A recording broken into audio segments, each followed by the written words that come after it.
Now let's turn our attention to summarizing. When you summarize something, you take an idea and describe it using fewer words. This can be extremely useful when discussing long and complex topics in a short amount of time or space. For instance, look at this statement. Summer in Vancouver is usually quite hot.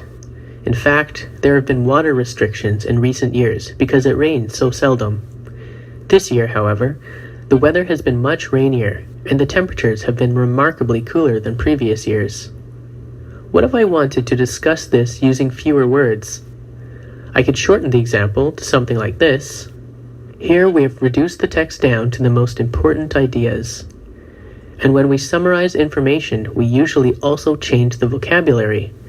In other words, we also paraphrase the text. As you can see, this summary is much shorter than the original statement, but it still gets the main idea across. It's important to recognize summaries in the listening test, because you may come across some questions that summarize an aspect of the conversation or report that you listened to. Let's have a look at listening part 2. This time, you're going to listen to an entire conversation. Afterwards, we'll talk about how this information would be summarized. Hey, Lynn, I was just on my way to your desk. Deborah and I are taking the kids for a drive to Algonquin Park this weekend to see the fall colors, and we wanted to know if you, Chen, and the kids would like to come with us. The fall colors? Oh, you mean the trees. Right, Algonquin is full of maple trees, isn't it? Actually, it's full of evergreen trees, but there are several spots that have maple trees. We can drive into the park, then pull off the highway at a campground. We'll all go for a walk, see the beautiful trees, then have a picnic lunch. Okay, let's stop for a minute. Let's say you were given a summary question about the conversation you just heard. What are the man and woman mainly talking about? How would you answer it? What did you choose? The man and woman are talking about taking their families for a walk and picnic in Algonquin Park. So A, traveling to a nature area, is the correct answer. Note that in the actual listening test, you will have many types of questions. For now, though, we're just focusing on questions based on summaries. Okay, let's continue. Are the trails very difficult?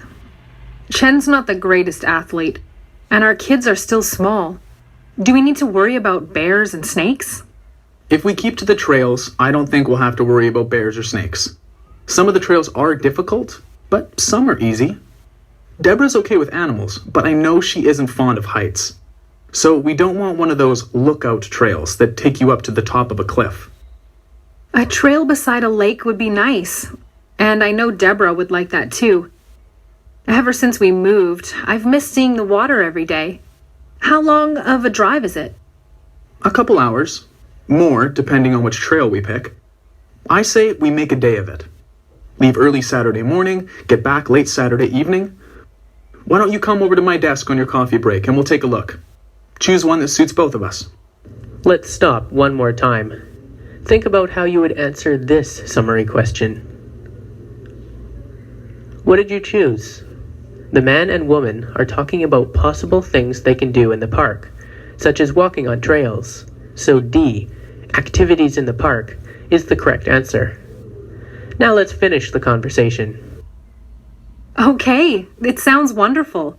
We should plan a stop halfway there to give the kids a break. That's a good idea. We'll check for that when you come over as well. Okay. I've got to get back to my desk to the project I was working on, but I'll see you in about an hour. And thanks for inviting us. Okay, so what was the basic idea throughout the conversation? To summarize it very briefly, the man and woman have decided to take their families on a day trip to a local nature park.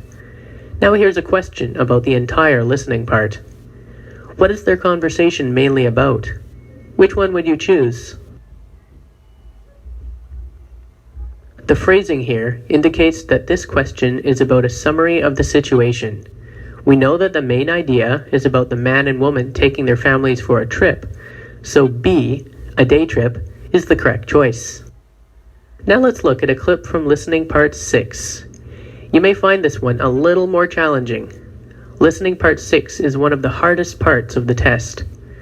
This report describes some of the issues surrounding child stars, that is, children who have become famous on TV or in film. Leverly goes on to describe the unique problems of child stars who, once they become adults, are not able to maintain their star status. Finding oneself a has-been at the age of 15 or 20, she says, can be very difficult to handle.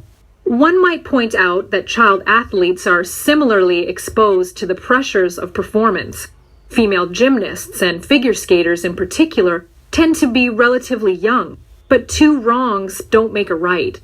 To mention just one problem, consider that child actors and athletes alike often develop eating disorders, likely from the pressure to stay thin.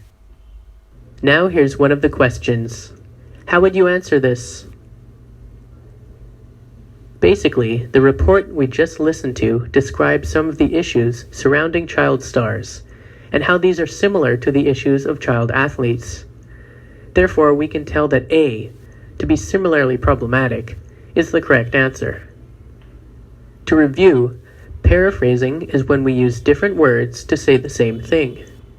Summarizing is when we reduce a large number of words down to the main points. Summarizing usually includes paraphrasing. That is, we reduce the number of words, but we also use different words to express the main idea of the original statement.